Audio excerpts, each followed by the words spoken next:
Know your path, be the master. Know your path and be the master. Indra coming back at you with another video. I am recording this live, so I want to thank everyone for tuning into the live stream. If you're watching the playback, I want to thank you as well. For everybody in the chat, press 9 if you can hear me and see me clearly. While I wait on the confirmation, I will let you know that I've been, for the past 2 months now, something like that, I have every morning sent out an email. So if you feel like you need some sort of guidance, some sort of inspiration, some sort of get me up in the morning, make sure to go to indraemail.com, put in your email address, and every AM at 9 o'clock Eastern, you'll receive without fail an email from me. Every day I get correspondences telling me how the emails are helping them. So I planned on doing it for a year to keep all the way funky. I'm probably going to keep doing it probably for the foreseeable future. I don't want to say no time, but just know that you can get basically, just think after 1 year, you're probably getting a couple books for free. So indraemail.com, and I just want to put out there like that. So with this, thanks for all the confirmation, everybody. We in the building. So this is something I do not believe I've ever made a video giving my recommendation as far as raising children on a spiritual path. To be honest, I've gotten this question on numerous occasions about how to deal with your children on the path. Myself, I have 3 children, so I feel very qualified to speak about it. So let me give you a real quick background. Like I said, I have 3 children. The oldest child is, he'll be 21 here in about 8 days, actually. He'll be 21. Our middle child is 15, and our youngest is 9. Literally, our children are 6 years apart. The oldest and the youngest were born in the year of the dragon. If you know anything about Chinese astrology, the middle child was born in the year of the dog. Chinese astrology, the dragon and dog are complete opposites. They're six animals apart. So we have children that 2 of them are dragons, 1 is a dog, 6 years apart. So that's spread out very equally.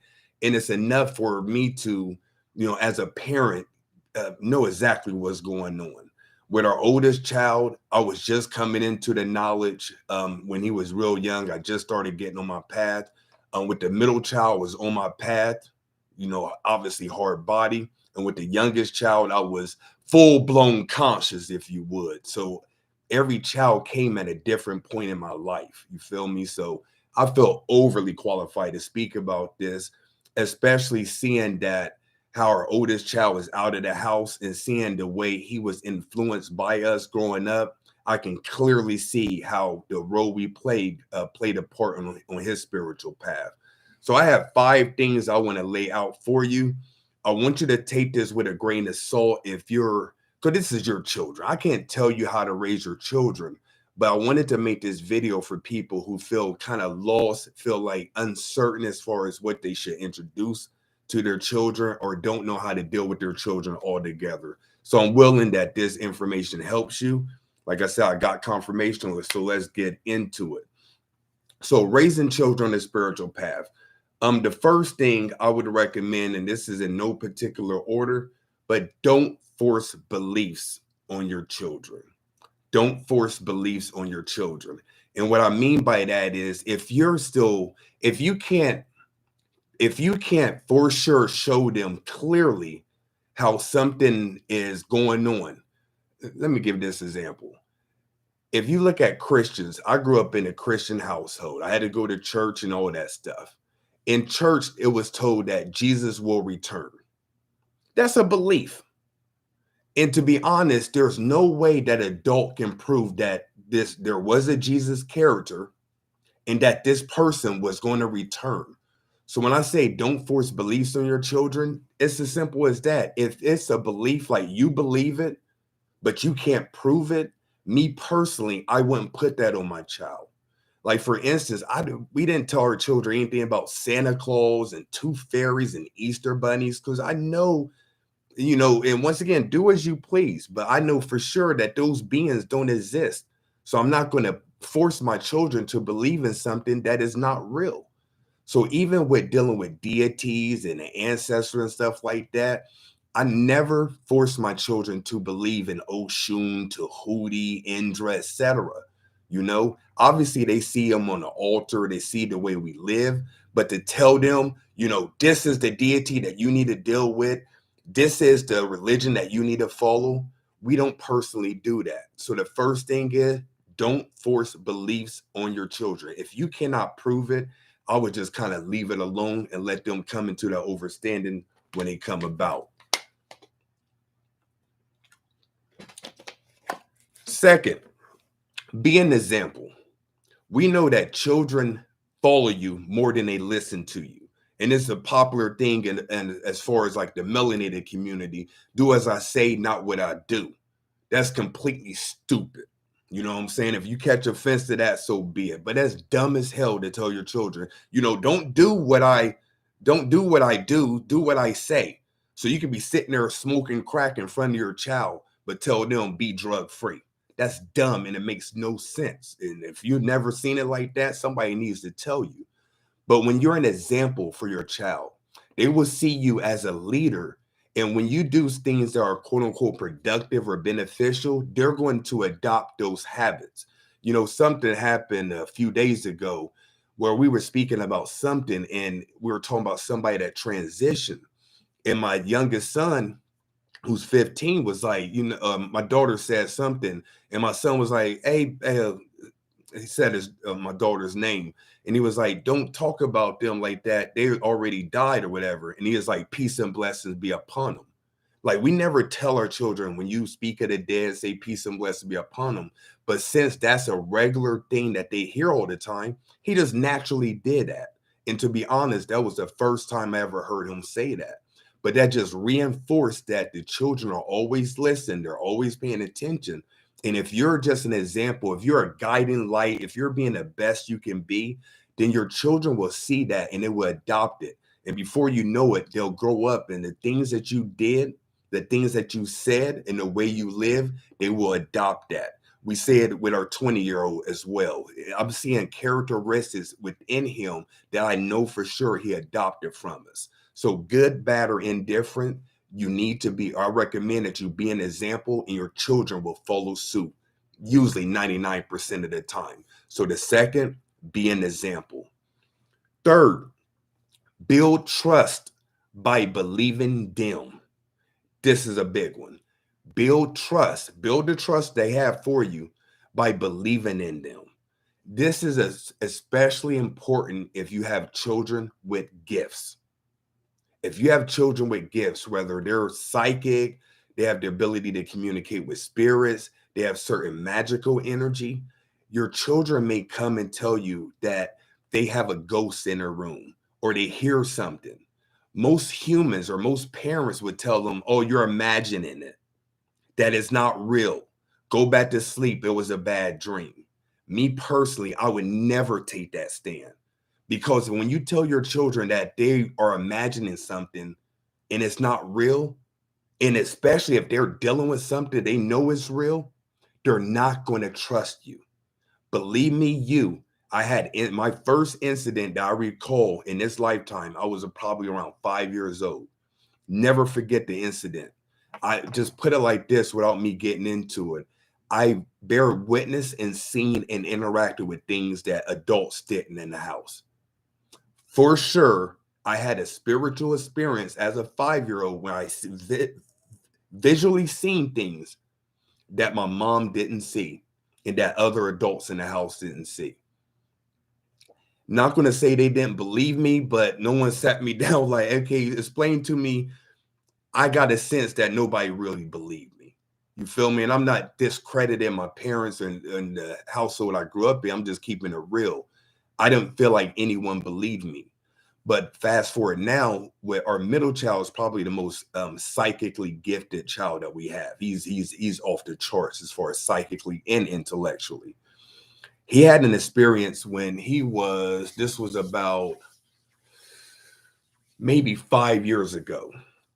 But he had an experience where he was talking about seeing, he's had many experiences, but this is the latest, this is one of the latest ones where I had to interact with him. But he said that he was getting woken up out of his sleep by an energy, by a spirit. I don't recall the words he said, but he said something was waking him out of his sleep and he was scared. So I listened to him. I spoke with him and told him that these things cannot hurt you. That and I gave him something that he can do. It was probably like a word or something, or some sort of sentence or phrase that he can say when he felt scared. But more importantly, I listened to him and made sure he believed me. I also did something when he was out of the room. I told the spirit to leave him alone. And that's another thing. You can talk to these spirits. I told the spirit, leave my son alone. Do not scare him. Do not bother him while he's asleep.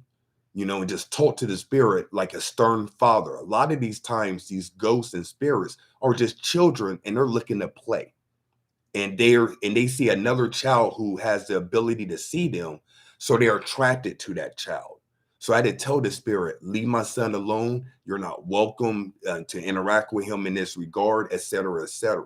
Long story short, he never told me that he had any problems in that particular house. Okay. So when you build a trust with your child and they believe they know you believe them, they'll be more apt to tell you about different circumstances and experiences once they get older. So that's one example, but you want to build trust by believing the child. When they tell you that they're seeing shadows or they're hearing things in their room, don't dismiss it for them having a crazy imagination. Make sure they believe you, and so they'll continue to confide in you. So, number 4,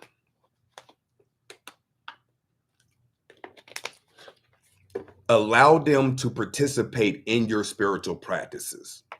Allow them to participate in your spiritual practices. So a good example of this is you may have an altar at the crib. Your children already see you giving your offering. If you have food on the altar, they're going to see that. So what I recommend is once they start showing an interest, go with the altar. They're probably going to be like, I want to participate in it with you. My daughter was the only one of the children that I can recall that wanted to really do the altar work, and she was mad young. So I had her go in there. I used to let her put ancestor money in the fire, just involve her as much as possible. Once again, not forcing her like, hey, it's time to give an offer. You need to do this. But soon when they show interest in whatever practice you're doing, let them sit right by you. If it's meditation, if it's magic, if it's altar work, if it's visualization, if it's journaling, if it's reading, let them sit by you, because once they do that, it's like them building a habit. And once again, when they get older, they're going to remember that. Like, I know for sure that my children have been exposed to altar work to the point where when they get older, it's going to become second nature. They're going to do it. Now, if this is a good teaching point. Now, we were parents telling them, you got to meditate now. You got to give your altar work now. I'm not saying eventually they'll adopt that on their own, but they probably be more resistant. When you force things on kids, they become very rebellious. I don't want to do that. You know what? F that. I'm about to do this thing or whatever. Just think about, sorry, but just think about the preacher's daughter. Everybody knows the stories about the preacher's daughters. They usually go far right, far away from their teachings or from their upbringing. So you want to allow your child to participate in any spiritual practice that you do. So be open with them. I don't recommend doing your practices in secrecy. You should not be ashamed of your spiritual practices. You feel me? So once they start building an interest, allow them to participate in your practice with you. So number 4, allow them to participate in your spiritual practices. All right, and the last one, pay attention to their interests and introduce tools and information as you see fit. So pay attention to their interests. If they have any kind of spiritual interests, then get them a book, show them a video, get them a tool. Our oldest son became interested in the I Ching.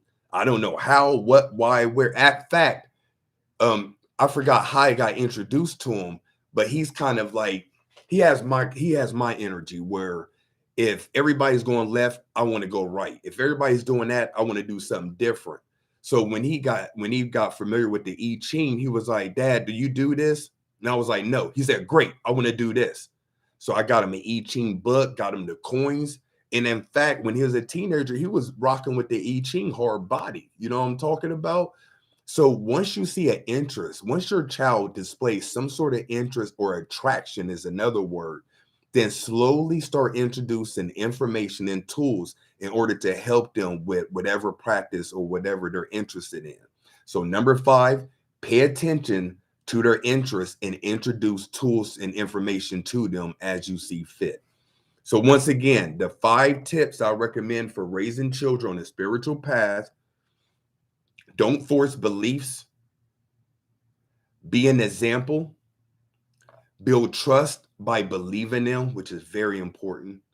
Allow them to participate in your spiritual practices when they show interest, and pay attention to their interests and introduce tools and information to them whenever you get the opportunity to do so. All right. So that's it for this video. I'm going to hang around a little bit to see if anybody have any questions. Of course, make sure to go to indraemail.com if you want some daily spiritual wisdom from myself. Also, if you've been waiting for the spiritual business course, I am doing it again in February.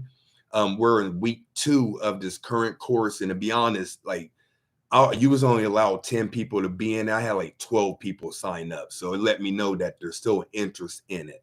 So if you're looking to grow your spiritual business or start your spiritual business in a very ethical way, and you want to make an impact on humanity, go to spiritualbizaccelerator.com, read the information, and if you want to, put your deposit down to secure your spot.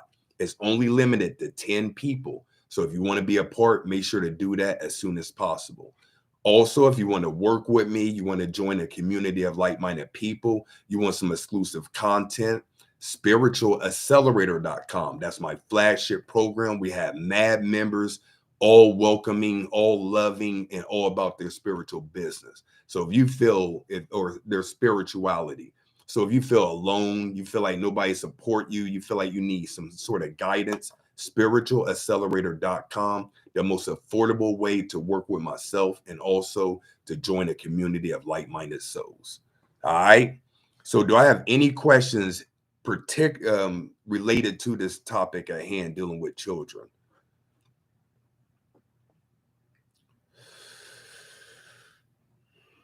As far as removing negative energy, and this is if you have a spirit bothering your child, just talk to the spirit like they're a regular person. A lot of these times, the ghosts and spirits are just people, yo. You feel me? So if you have a spirit bothering your child, or you have a ghost or spirit bothering your crib, just tell them, hey, yo, you need to chill and you need to be stern. Just talk to them like a regular person. Leave my children alone. You're not welcomed in this room. Don't bother this. Don't slam doors. You know what I mean? Like if your child was being troublesome and disruptive, what would you do? Talk to the spirit as if they're a child. That's the best thing I can tell you. And guess what? It's free. It's free. But a lot of people feel like it's foolish to talk to something they don't see. If you really have like some sort of disruption in your crib, there's nothing wrong with you talking to them like they're a child. So that's why I recommend for that.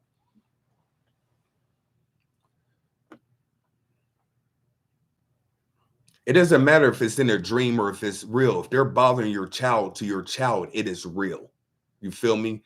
Just think about the dreams you have. Some of the dreams you have seem very real. You feel me? So I would still take that approach. Shout out to Janae and Shanika, my moderators. Make sure to drop your information as well in the chat box, yo. Appreciate y'all as always.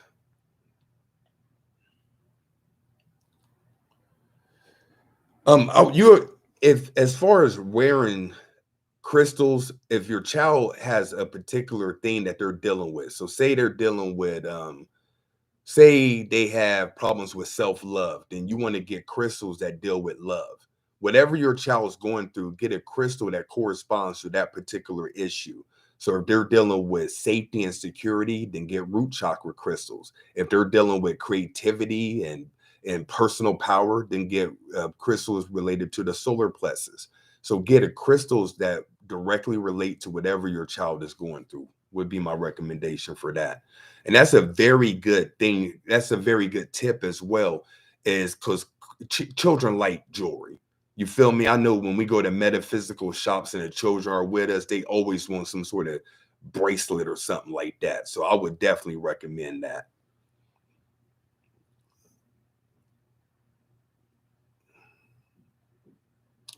Hey, what up? What up, Kenny?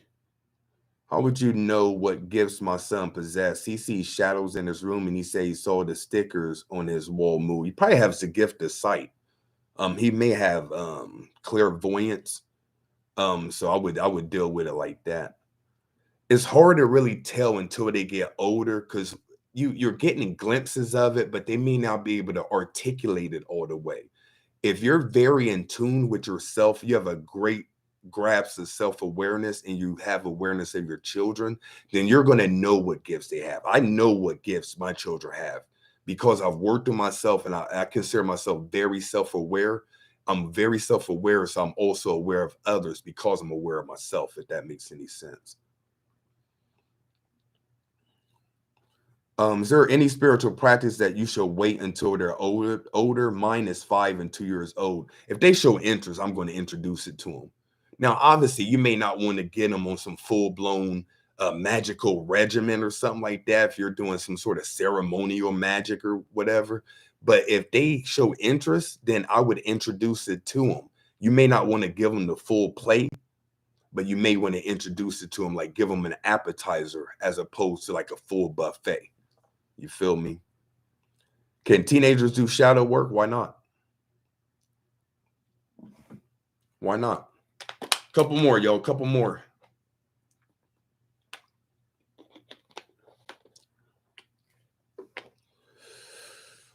Are y'all enjoying these lives more? I told y'all I was gonna rock out with y'all, man. Hopefully y'all enjoying the lives a lot more. Okay, I don't have any other questions. Any other questions?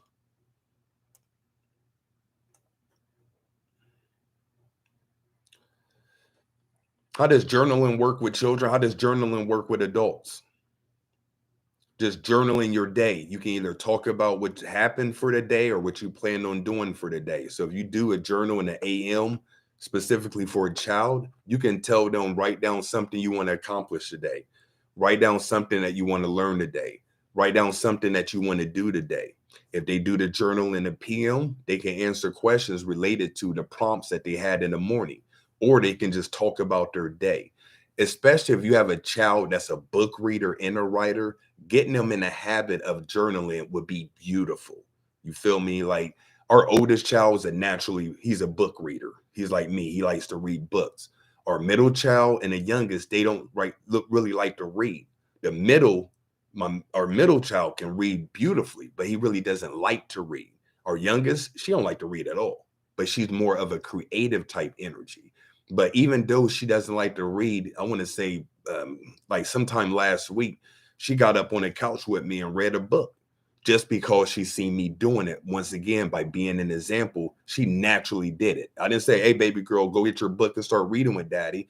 She was like, and this is seriously how it went. I hate reading. I hate reading. Then 15 minutes later, she's like, I want to read with daddy. So she went and got her book and was reading. You know, that's just an example. But if I would have told her, hey, go get your book, she would have been resistant. I don't want to do this. You know what I mean? So you just have to know your child and know how to communicate with them. Like, for instance, our oldest child, I know not to directly be like, you need to do this, you need to do that. I have to slide some wisdom to him. You know what I mean? He's not one of those people that's just going to sit down and listen to a lecture. So you just have to know your child. It just have to be very aware, yo. Very, very aware.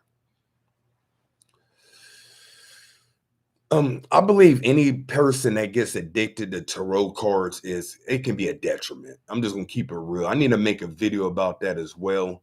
But do you feeling reading tarot cards to a teenager a good or bad thing? It's kind of touchy, yo, because I think the tarot for a lot of adults is a hindrance. I'm just gonna keep it all the way tall with you. A lot of adults with astrology, numerology, the tarot, oracle, I believe a lot of adults let that limit them. And what I mean by that is like they'll have a reading or they'll want to do something and they'll do a reading, but like, you know what? I'm not going to do that. And they kind of base their moves on what the cards say or the pendulum say or what Mercury's doing in the sky or whatever. Me personally, I don't allow these divination systems to limit me from moving. You feel me? At one point, I used to study divination, especially numerology and astrology, and be like, this is the reason why I should do XYZ. But after getting deeper into my own spiritual path, I understand that all those things in my case are limiting. So if Mercury is in retrograde, that means I'm not supposed to communicate. If I meet a person that has a numerology that doesn't mesh well with me, does that mean I'm not going to be able to deal with them? What I realize is by going deeper within myself, by being highly self-aware, by being very adaptable, be like water, by being my own self-master, I'm able to deal with anybody. I'm able to do whatever I feel like I need to do. I rely more on intuition than any sort of divination system. Intuition trumps any type of divination. I don't care what type it is. I don't care what planets are doing or what numbers are doing. If you're in tune and in tune with your intuition, you can do whatever the hell you want to. That's my opinion. Do as you wish. All right, one more, y'all. One more. What up, Pickett? What up? Peace to the God. Hey, yo, make sure to follow Pickett. Thursday, damn, yo. The Fly podcast. Put your join in the chat box so I can shout it out, Pick. Fly with You podcast. I do believe.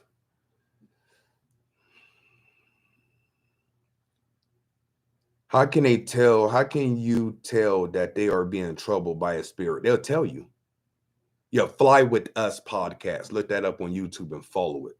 That's mine. That's fam. That's fam right there. How can you tell they are being troubled by a spirit? They'll tell you.